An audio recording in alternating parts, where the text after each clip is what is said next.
اختلاف یہ ہے، کچھ مسلمان کہتے ہیں کہ کرسی خلافت دنیاوی منصب ہے، جن کا یہ عقیدہ ہے کہ یہ دنیاوی منصب ہے، وہ یہ کہتے ہیں کہ چونکہ دنیاوی منصب ہے تو اس کرسی پر جس نے بیٹھنا ہے، جو اس کرسی کا حقدار ہے، اس کا انتخاب، اس کے چننے کا حق عوام کے پاس ہے، اہل دنیا کے پاس ہے۔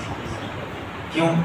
اس لیے کہ دنیاوی منصب ہے، جس نے اب اس سیٹ پہ آ کے بیٹھنا ہے، اس کا انتخاب، اس کو چننے کا اختیار اہل دنیا کے پاس ہے، پبلک کے پاس ہے، عوام کے پاس ہے۔ لہٰذا نبی پاک کے جانے کے بعد کرسی کا صحیح وارث بقول ہوگے، صحیح حقدار وہ ہے جس کو صحیفہ کے اندر عوام نے خود چن کے کرسی پہ بٹھایا تھا۔ یہ ان کا عقیدہ ہے، اور اپنے اس عقیدے کے دفاع میں وہ دو چیزوں کا انکار کرتے ہیں۔ نمبر ایک، نبی پاک جاتے ہوئے کسی کو اپنا خلیفہ مقرر کر کے نہیں گئے، کیونکہ اگر مان لیتے ہیں تو پھر ان کا عقیدہ نہیں بچتا، تو اپنے عقیدے کو بچانے کے لیے انکار کر دیا کہ نبی پاک جب گئے ہیں تو کسی کو اپنا خلیفہ مقرر کر کے نہیں۔ بات پہنچ رہی ہے؟ تو پہلا انکار یہ کیا ہے کہ نبی نے کسی کو خلیفہ ہی نہیں مقرر کیا۔ دوسرا وہ انکار اس بات کا کرتے ہیں کہ غدیر کے اندر جس ولایت کا اعلان ہوا تھا، اس سے مراد اسلامی حکومت کے سربراہ کا اعلان نہیں تھا،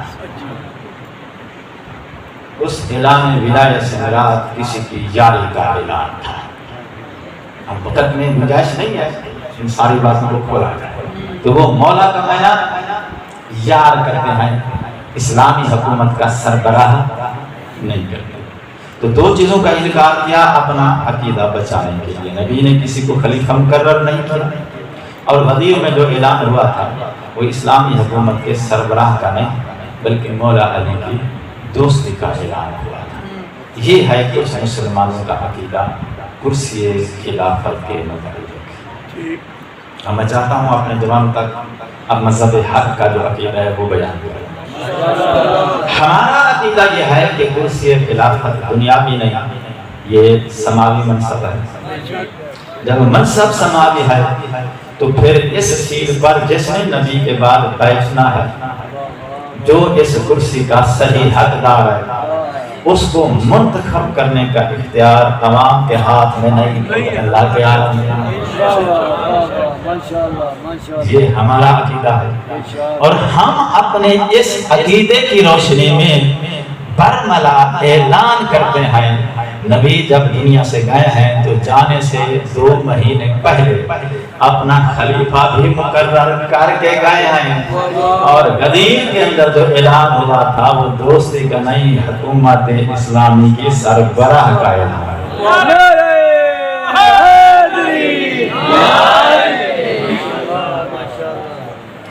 مختصر لفظوں میں کرسی خلافت کے متعلق کچھ مسلمان کہتے ہیں کہ یہ دنیاوی منصب ہے، کچھ کہتے ہیں کہ یہ سماوی منصب ہے۔ باقی کہانی پھر اس کے بعد اگلی کہانی ہے۔ بنیادی نقطہ یہی ہے، کچھ کہتے ہیں دنیاوی منصب ہے، کچھ کہتے ہیں سماوی منصب ہے۔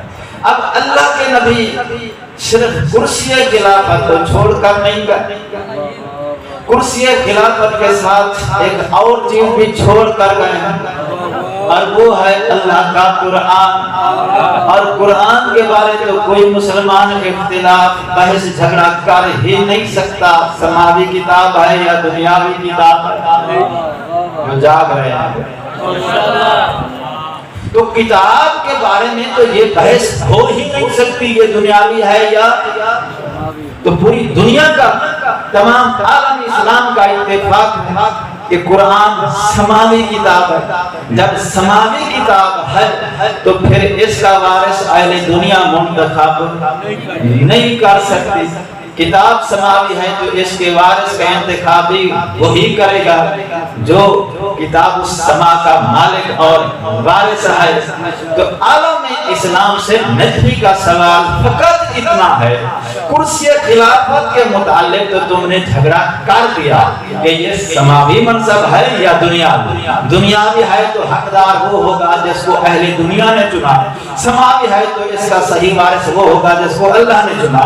قرآن کے متعلق تو یہ بحث ہو نہیں سکتی، پھر ذرا عالم اسلام کو بتایا جائے اللہ کے نبی جب گئے ہیں کتاب کا وارث کسی کو بنا کے گئے ہیں یا لا وارث چھوڑ کے چلے گئے؟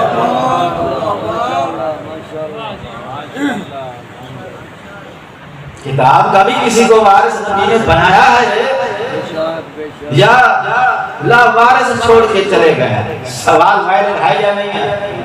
بہت بڑے لکھے لوگ قرآن ازادہ سننے والے میرے سامنے تشریف فرما، تو قرآن تو سماوی کتاب ہے نا، وہاں تو یہ بحث جھگڑا ہو ہی نہیں سکتا۔ تو عالم اسلام کو پھر بتایا جاتا ہے اللہ کے نبی نے قرآن کا وارث کسے چنا تھا۔ اب بات مکمل نہیں ہوئی ہے، بات مکمل ہوگی جب قرآن کی آیت پڑھیں گا، کیونکہ قرآن کی بات ہے تو قرآن کے پڑھے بغیر پھر بات مکمل نہیں ہوگی۔ سورہ روم آیت کا نشان ہے 33 سورہ یاسین سے پہلے والی سورت۔ ارشاد رسول عزت ہو رہا ہے ثم اورثنا الکتاب الذین اصطفینا من عبادنا، ہم نے اپنی اس کتاب کا وارث چن لیا ہے۔ ہم نے اورثنا الکتاب، کتاب کا وارث بنا دیا ہے، چن لیا ہے اپنے کچھ چنے ہوئے لوگوں میں سے، کچھ لوگوں کو اس کتاب کا وارث بنا دیا ہے۔ سورت کا حوالہ سورہ روم، آیت کا نشان 33، اور یہ آیت کون سی ہے؟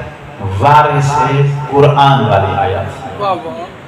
اب حیران کچھ لوگ اس لیے بیٹھے ہیں کہ کسی مولانا نے بتایا ہی نہیں ہے کہ قرآن کے اندر وارث قرآن والی آیت بھی موجود ہے،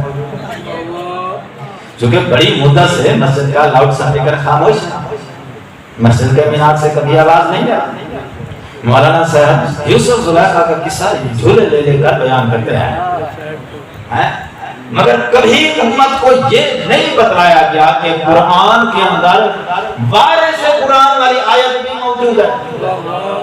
کیوں نہیں بتایا گیا؟ اس کی وجہ یہ ہے کہ اندھے کو اندھیرے میں بڑی دور کی سلجھی۔ مولانا صاحب نے بتایا ہی نہیں ہے کہ قرآن کے اندر وارث قرآن والی آیت موجود ہے، چونکہ جانتا ہے، بتا دیا تو پھر لوگ پوچھیں گے جس کو اللہ نے چن لیا ہے اس کا نام کیا؟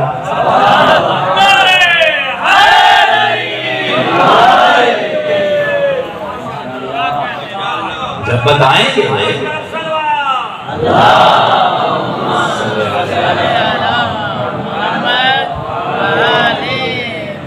جب بتا دیا کہ قرآن کے اندر وارث قرآن والی آیت موجود ہے اور اللہ نے اعلان کر دیا ہم نے قرآن کا وارث چن لیا، تو پھر لوگ پوچھیں گے نا مولانا صاحب کس کو چن لیا؟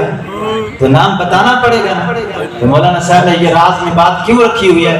اس کی وجہ یہ ہے، اس راز سے آج پردہ ہٹانا چاہتا ہوں۔ اس آیت کا حوالہ مولانا صاحب اس لیے بیان نہیں کرتے کیونکہ چیزیں ہیں دو، ایک ہے کرسی خلافت، دوسرا ہے اللہ کا قرآن۔ کرسی خلافت سے مراد ہے اسلامی حکومت اور قرآن سے مراد ہے اسلامی حکومت کا آئین۔ آئین اور کتاب کا آپس میں تعلق ایسے ہے جیسے سکے کے دو رخ ہوتے یا ایک ورقے کے دو صفحے ہوتے ہیں اور ان دو صفحوں کو جدا، سکے کے دو رخ کو الگ۔ تو اب قرآن اور کرسی خلافت کا وارث چیزیں ہیں، تو قرآن کے وارث کا نام مولانا صاحب چھپاتے ہیں، کرسی میں اختلاف کرتے ہیں۔ وجہ یہ ہے کہ یہ دونوں ہیں سکے کے، ایک سکے کے دو، ایک ورقے کے دو صفحے۔ وارث قرآن کا نام اور وارث قرآن والی آیت مولانا صاحب اس لیے چھپاتے ہیں کہ اگر پبلک کو بتا دیا کہ جس کو اللہ نے چن لیا ہے قرآن کا وارث اس کا نام یہ ہے تو پھر پبلک کو دیر نہیں لگے گی، ایک کا وارث مل گیا تو دوسرے کے وارث کو بھی پہچان گیا، دوسرے کے وارث کو پہچاننے میں دیر نہیں لگے گی۔ اس لیے کبھی آپ وارث قرآن والی آیت لاؤڈ سپیکر سے نہیں سنے۔ تو میں نے سورت آیت کا نشان بتا دیا ہے، گھر جا کے تسلی کر سکتے ہیں۔ لوگ شاپنگ کرنے جاتے ہیں تو چیک کر کے چیز خریدتے ہیں، واپس آ کے دوبارہ کھول کے دیکھتے ہیں کہ نہیں کھول کے دیکھتے ہیں۔ وہاں جب چیک کر لی تھی تو پھر گھر آ کے کیوں دیکھتے ہو؟ شوق ہوتا ہے کہ جو چیز لے کر آیا ہوں یہ کیسی ہے۔ نجفی نے آیت کا نشان بتلا دیا ہے، گھر جا کے شاپنگ دیکھتے ہو تو آیت بھی ضرور دیکھنا۔ ہم نے قرآن کا وارث چن لیا، کون کہہ رہا ہے؟ اللہ کہہ رہا ہے۔ اب کس کو چن لیا ہے اس کے نام کو معلوم کرنا ضروری ہے، ضروری ہے یا نہیں ہے؟ اللہ نے جو وارث قرآن چن لیا تو جس کا قرآن پہ ایمان ہے اب ضروری ہے یا تو قرآن سے اپنا ایمان اٹھا لے، ایمان ہے تو پھر پہچان اس کی معرفت حاصل کر وہ کون ہے جس کو اللہ نے وارث چن لیا۔ ٹھیک ہے؟ اچھا اس گفتگو کو چاہتا ہوں تھوڑا اور آسان ہو جائے۔ اب کس کو چنا ہے اس کو تلاش کرنا ضروری ہے، لیکن مولانا صاحب سے ہم پوچھتے ہیں بھئی آپ ہمارے بڑے بھائی ہیں، بڑے بھائی اس لیے کہہ رہا ہوں کیونکہ ان کی داڑھی بڑی ہوتی ہے ہماری چھوٹی ہوتی ہے، راضی ہو یا ناراض؟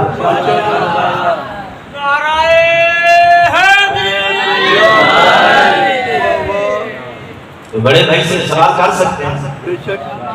تو میں نے اپنے بڑے بھائیوں سے سوال کیا ہے، میرا سوال ہے قبلہ آموں کا سیزن چل رہا ہے، ختم ہو گیا ہے، چل رہا ہے، تو سیزن کی بات کرتے ہیں، آموں کے ڈھیر کے اوپر مولانا صاحب کو کھڑا کر دیا اور کہہ دیا جائے قبلہ آپ کو فری ہے 5 کلو آم چن لو، ہو سکتا ہے یا نہیں ہو سکتا؟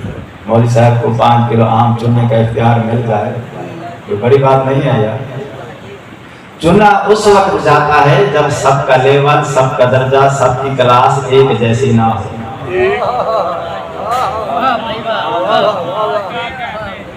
سارے ایک لیول کے ہوں، ایک درجے کے ہوں، ایک کلاس کے ہوں تو پھر چننے کی ضرورت ہے۔ تو چنا کب جاتا ہے جب سارے ایک جیسے نہ ہوں، کچھ کھٹے ہوں، کچھ میٹھے ہوں، کچھ عائب دار ہوں، کچھ بے عائب ہوں، کچھ داغدار ہوں، کچھ بے داغ۔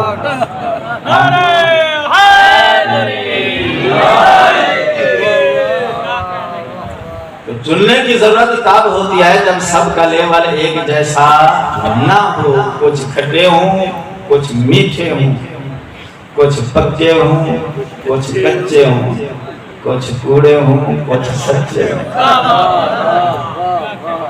تو پھر چننے کی ضرورت ہوگی۔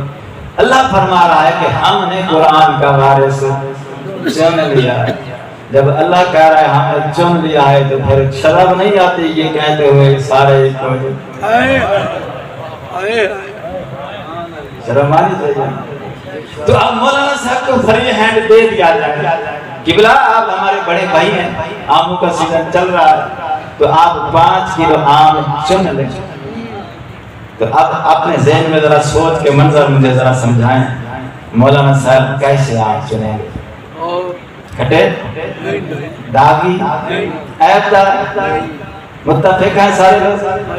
میٹھے میٹھے چنیں گے، بے داغ، خوبصورت، اچھے اچھے، میٹھے میٹھے، کیوں؟ وجہ کیا ہے؟ وجہ یہ ہے بے عیب کے ہوتے ہوئے بے عیب کو چھوڑ کر عیب دار دانے کو جو چنے وہ بندہ چبل ہے۔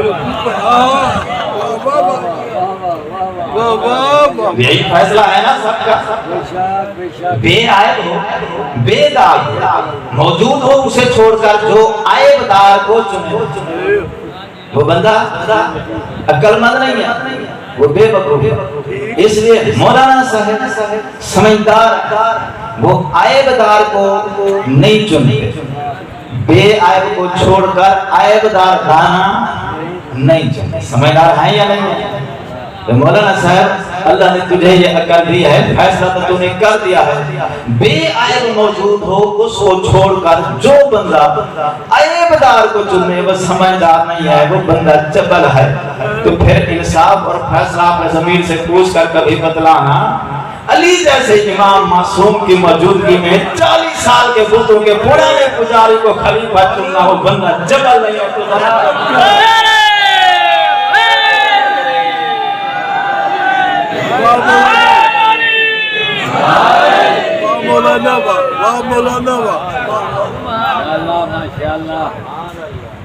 تو بندہ عقل مند نہیں ہو سکتا.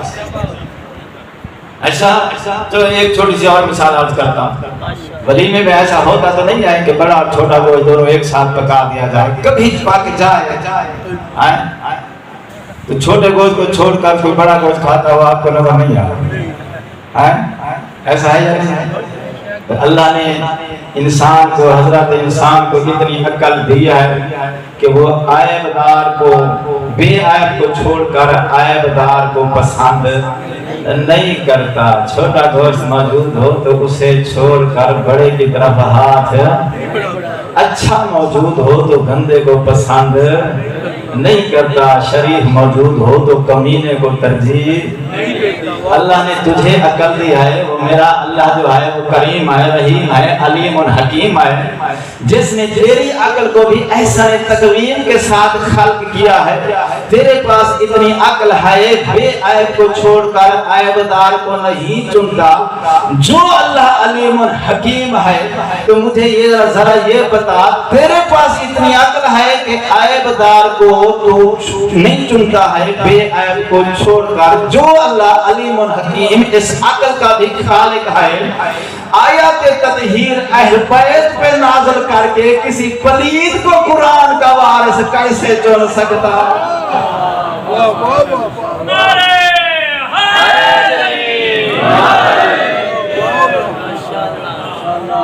قرآن پاک ہے تو اللہ نے پھر جس کو وارث سنا ہے وہ بھی قرآن کی طرح پاک ہے. اب تلاش کرنا تو ضروری ہے نا, جس کو اللہ نے قرآن کا وارث چن لیا. تو اب چنا اللہ نے, کس کو چنا ہے اس کا نام صرف میرا نبی بتا سکتا ہے, چونکہ اللہ نبی کے علاوہ کسی سے ڈائریکٹ بات ہی نہیں کرتا. تو ہم ڈائریکٹ تو نہیں پوچھ سکتے. تو اللہ کے نبی نے پوچھا ہوگا تو پھر آگے امت کو بتلایا ہوگا. کیا صلاح ہے کہ نہیں بتلایا ہوگا. چنا اللہ نے ہے, اب بتانا پھر آگے ذمہ داری میرے نبی کی ہے. تو میں نے نبی پاک سے پوچھا اللہ نے قرآن کا وارث کس کو چنا ہے, تو اب میرے نبی نے یہ تو نہیں فرمایا کہ ترمذی شریف ما علی و علی ما آل ترمذی شریف, البخاری ما علی و علی ما آل بخاری شریف. نبی کا یہ مشہور فرمان ہے القرآن و ما علی و علی و ما آل قرآن. علی کے سوا قرآن کا وارث کوئی اور تھا تو پھر نبی نے علی کا اعلان کیوں فرمایا, اس کا نام بھی لے دے. تو یہ فرمان سنا رہا القرآن و ما علی و علی و ما آل قرآن. یہ سنت کہ ورثہ ہمیشہ وارث کے پاس ہوتا ہے. اللہ نے جس کو قرآن کا وارث چن لیا وہ میرے مولا علی ہے, اور میرے مولا علی کے بعد باقی 11 کے ہیں جن کو قرآن کا وارث اللہ نے چن لیا. کچھ لوگ ہو سکتا ہے مطمئن نہ ہوئے ہوں, منبر پہ آنے والا جج نہیں ہوتا, وہ حق کا وکیل ہوتا ہے. وکیل کا کام دلیل دینا ہے, فیصلہ آپ لوگوں کے ضمیر میں کرنا ہوتا. دلیل نجفی دیتا ہے فیصلہ آپ کے ضمیر پر، مسلمانوں کے ضمیر پہ چھوڑتا ہوں. نبی کے دو قسم کے رشتہ دار ہیں، صحابہ کرام اور آل رسول. صحابی کا نبی کے ساتھ رشتہ صحبت کا ہے. جب تک نبی دنیا میں ہے صحبت کا، ایمان کا رشتہ ہے، لوگ صحابی بنتے رہیں گے. جب نبی دنیا سے پردہ کر گئے اس کے بعد صحابی بننا ختم. نبی کی وفات کے بعد کوئی صحابی نہیں بن سکتا. صحابی بننے کے لیے ضروری ہے کہ ایمان کے ساتھ نبی کی صحبت میں بیٹھے انسان. تو نبی ہوں گے، مومن صحبت میں بیٹھیں گے تو صحبت کی وجہ سے صحابی بنیں گے. نبی کی وفات کے بعد پھر کوئی بندہ صحابی نہیں بن سکتا. تو نبی کی وفات کے بعد پھر صحابی بننا ختم ہو گیا. دوسرا رشتہ ہے آل رسول کا. آل رسول کا نبی کے ساتھ رشتہ صحبت کا نہیں، خون کا.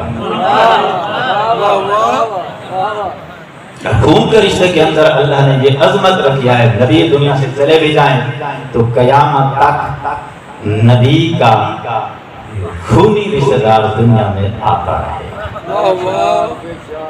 آج 14 صدیاں گزر چکی ہیں، اللہ کی دھرتی پہ نبی کی آل سادات موجود ہے. تو دو رشتے ہیں، ایک ہے صحابی، اس کا رشتہ ہے صحبت کا، نبی کی وفات پر صحابی کا رشتہ ختم. دوسرا رشتہ ہے آل کا. آل کا نبی کے ساتھ رشتہ ہے خون کا. نبی چلا بھی جائے تو اللہ نے اِنَّا أَعْطَيْنَاكَ الْكَوْثَرَ کی سند جاری کی ہے. قیامت تک نبی کا خون اور خونی رشتہ دار اس دھرتی سے موجود رہے گا. بات ہے وارث قرآن کی، رشتہ دار نبی کے دو ہیں. آج بھی اللہ کی دھرتی پر مساجد کے اندر، مسلمانوں کے گھروں کے اندر اللہ کا قرآن موجود ہے. رشتہ دار دو ہیں، فیصلہ ضمیر کا ہے. اللہ نے قرآن کا وارث نبی کے اس رشتہ دار کو چنا ہے. جب نبی کی وفات ہوئی تو رشتہ ختم. یا اس رشتہ دار کو چنا ہے جب تک قرآن رہے گا نبی کا رشتہ دار رہے گا.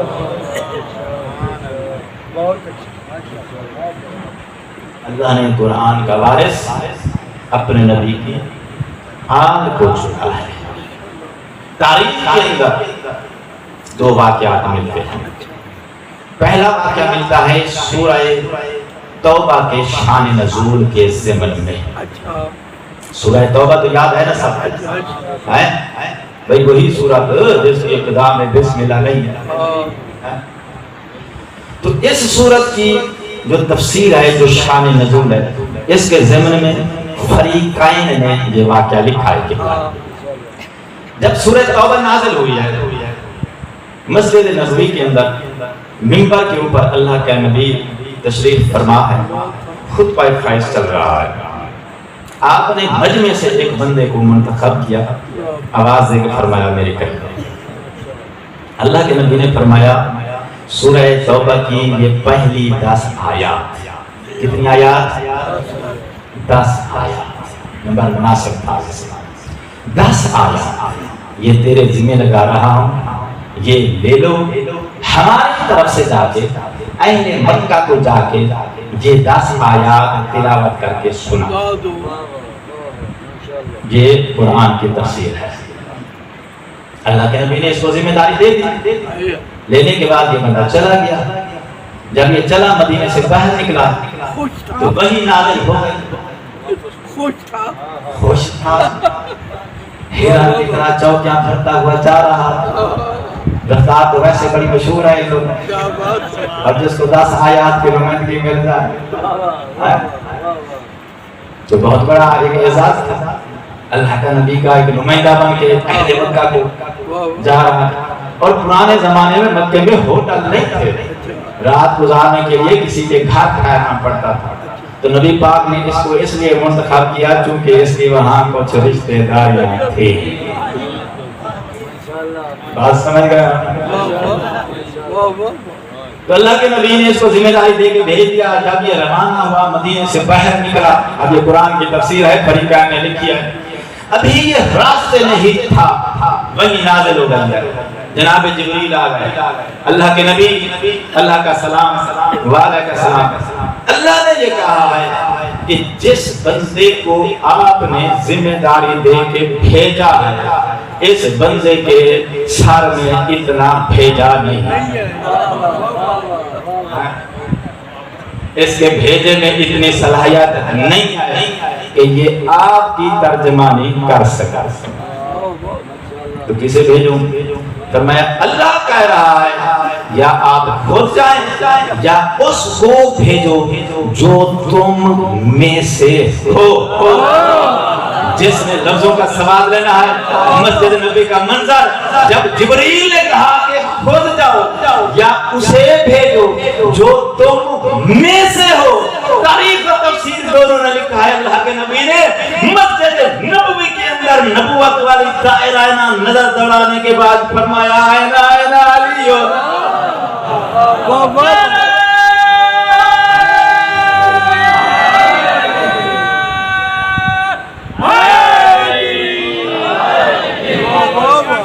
علی کہاں ہے؟ میرے مولا علی مجمع کو چیرتے ہوئے منبر کے قریب آئے، اللہ کے رسول حکم خادم حاضر آئے، فرمایا مسجد کے باہر میری ناکہ موجود ہے۔ اس کو ناکہ نہیں دی کیونکہ اس کی اپنی رفتار اچھی خاصی ہے، میری اپنی ناکہ مسجد کے باہر موجود ہے۔ اور تاریخ دانوں نے نبی کی ناکہ کا نام بھی لکھا ہے، ناکہ کا نام ہے عزبا۔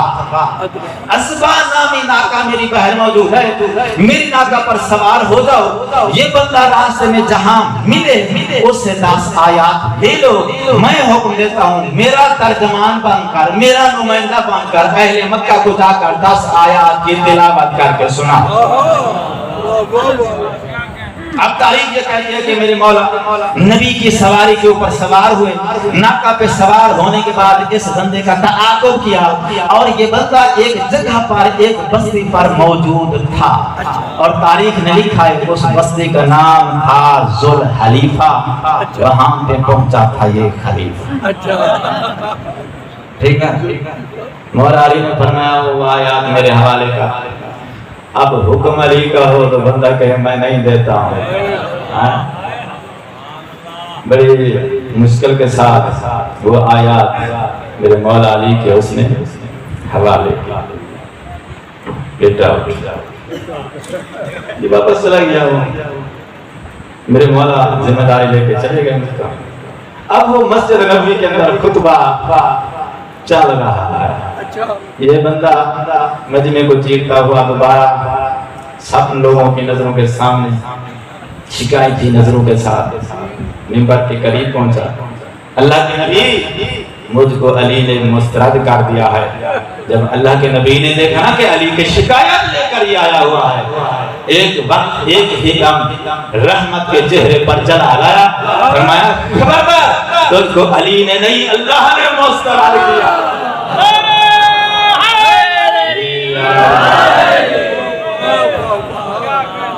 اللہ نے تجھے مسترد کیا ہے۔ دنیا آج اس قدر سمجھدار ہو چکی ہے کہ دنیا اب اشاروں کو بھی سمجھنے لگی ہے۔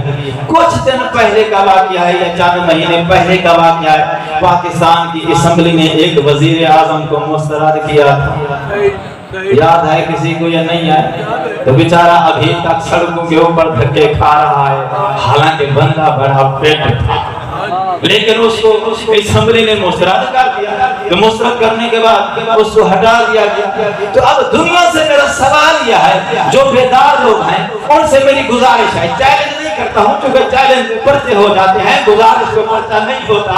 عالم اسلام جس کا ضمیر زندہ ہے، نجفی کی درخواست سوال فقط اتنا ہے، جس کو ایک اسمبلی کے ممبر پارلیمنٹ مسترد کر دیں وہ ملک کا وزیر اعظم نہیں بن سکتا، جس کو اللہ مسترد کر دے وہ نبی کا خلیفہ کیسے بن سکتا؟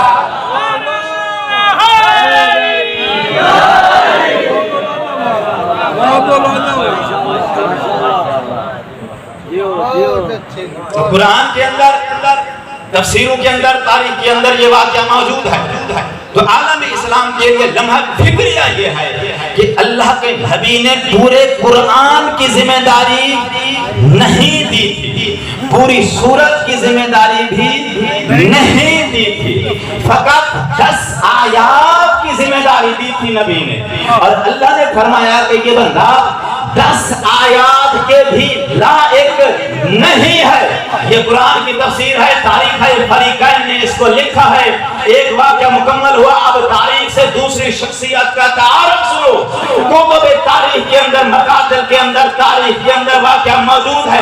تاریخ یہ کہتی ہے کہ جسم کربلا میں تھا، سرنوں کے سلام پہ تھا، کربلا سے لے کر کوفہ تک، کوفہ سے لے کر شام تک میرے مولا نے قرآن پڑھ کر دنیا کو بتلایا، اور دنیا والوں تم ہمارے جسم کو ہمارے سر سے جدا کر سکتے ہو، لیکن قرآن کو ہم سے جدا نہیں کر سکتے۔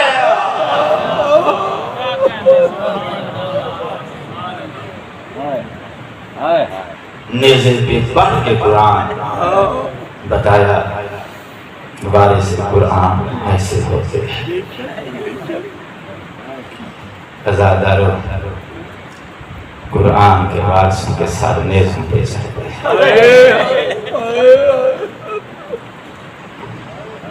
میں قربان جاؤں، صرف علی کے بیٹے کا سر ہی نہیں، علی کی بیٹیوں کی ردائیں بھی نیزوں پہ چڑھتے۔ علامہ سے لکھتے ہیں، اتنی بڑی پردہ دار، اتنی بڑی غیرت مند علی کی بیٹی،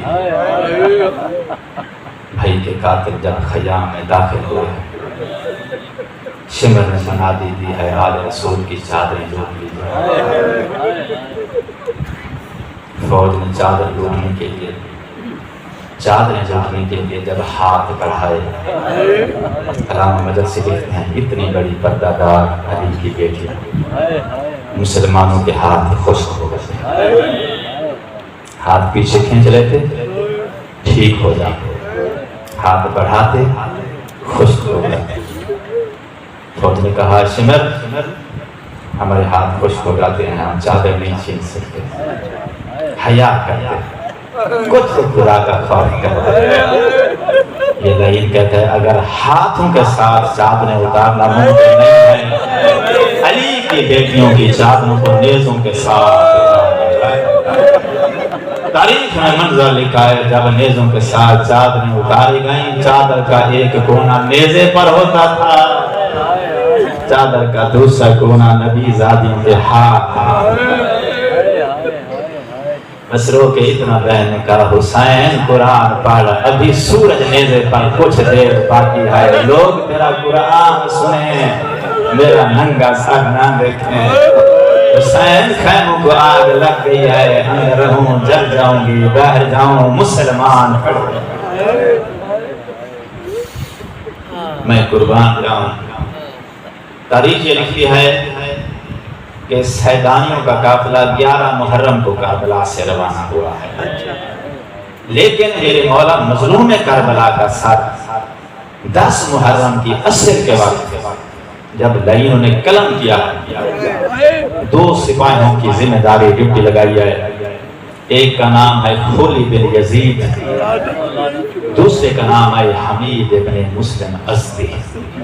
2 سپاہی ہیں یزید کی فوج کے۔ عمر صاحب نے ان کی ڈیوٹی لگائی ہے، ہم نے جنگ فتح کر دی ہے، حاکم کوفہ کو فتح کی خبر سنانے کے لیے ہمارے پہنچنے سے پہلے حسین کا سر لے جا۔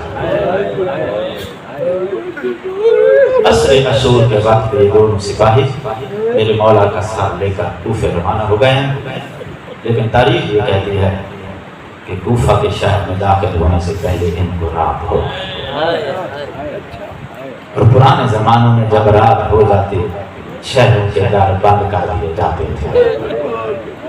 در بند ہے، رات ہو چکی ہے، خولی بن یزید کے ہاتھ میں میرے مولا کا سر ہے۔ یہ حیران ہوا ہے، پریشان ہوا ہے کہ اندر جا نہیں سکتا ہوں، رات گزارنے کے لیے جگہ نہیں ہے۔ علامہ مجد سے لکھتے ہیں، اس کی 2 بیویاں ہیں، دوسری بیوی کا نام ہے عواش، اور وہ مومنہ ہے۔ وہ شہر کے بہر ایک دیہات میں آتی تھی اور جو دوسری بیوی ہے وہ شہر کے اندر رہتی تھی۔ دل میں خیال آیا کہ آج کی رات نواب کے گھر چلا جائے۔ پھر دل میں خیال آیا میرے ہاتھ میں حسین کا سر ہے اور تیری بیوی حسین کی ماننے والی، لیکن پریشان کی رات گزارنے کے لیے جگہ نہیں ہے۔ سب لے کے میرے مولا کا اپنی زوجہ کے گھر کے دروازے پہ آ کے کھڑا ہو گیا۔ رات کافی ڈھل گئی ہے، کئی بار سوچا گھر کے اندر آؤں، پھر خیال آیا کہ نہ آؤں۔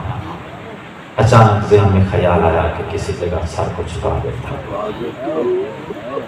عزادار بیٹھے ہیں، مولا کے سوال بیٹھے ہیں، میرے پاس دوسرا لفظ نہیں ہے،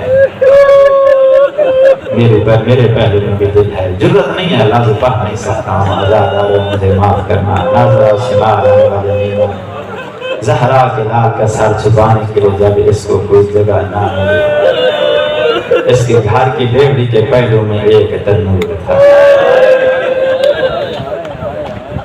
عزادارو معاف کرنا، اس لعین نے کائنات کے سلطان کا سر اس تنور کے اندر چھپا۔ سر چھپانے کے بعد گھر میں داخل ہوا ہے، اپنی زوجہ کو بیدار کیا ہے، سلام کلام کے بعد اس نے جنگ کا حال شروع کیا ہے۔ جنگ پہ گیا تھا، کوئی حال سنا کہ کہتا ہے مجھ کو مبارک دے، ہم نے جنگ فتح کر لی ہے۔ حاتم وقت کا جو باغی تھا وہ مارا گیا ہے۔ کہانی سنا رہا تھا، اچانک اس کی زوجہ نے پوچھا تمہارے باغی کا نام کیا ہے؟ کچھ لمحے کے لیے یہ خاموش ہو گیا ہے۔ نام بتلاتے ہوئے اس کی زبان میں تھوڑی لقمت آئی ہے۔ کہتا ہے نام تو اس کا حسین تھا، لیکن وہ نہیں، وہ تیرا مرشد حسین۔ حسین کا نام سنا، جگر پہ ہاتھ رکھ کے کہا چلو تھا تو میرے مرشد حسین کا نام، اتنا ہی تم نے حیا کیا، اس کو زندہ گرفتار کر لیتے، چلو قتل نہ کرتے۔ یہ کہتا ہے تو حال سنا، تیرے 10 دن کیسے گزرے ہیں؟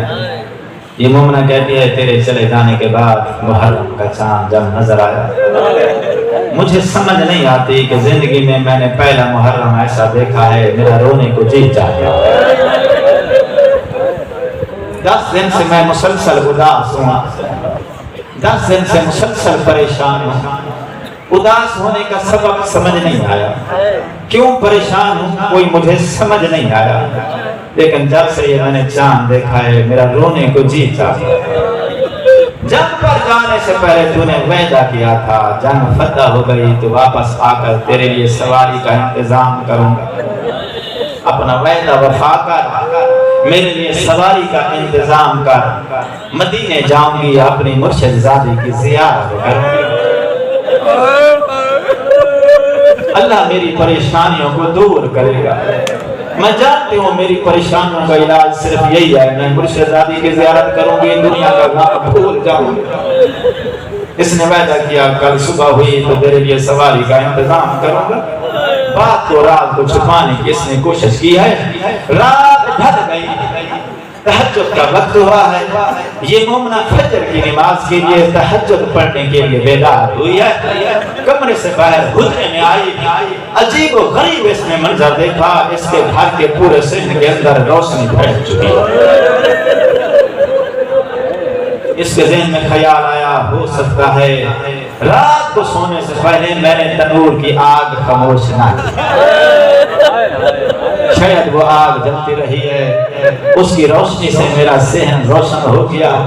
پھر اچانک خیال میں آیا تنور کی آگ اتنی روشن نہیں ہوتی، روشنی اتنی عظیم ہے، پورے ذہن سے نہیں آسمان کو چھو رہی ہے۔ اپنے دل میں یہ خیال سوچ رہی تھی، علامہ مجلسی لکھتے ہیں اتنے میں ایک نور کی عماری اس کے ذہن میں نازل ہوئی ہے، اس نور کی عماری سے 4 نورانی مستورات کی 4 نورانی شبیہیں برآمد ہوئی ہیں۔ ان 4 بیویوں میں سے ایک بیوی کا ہاتھ پہلو پر ہے،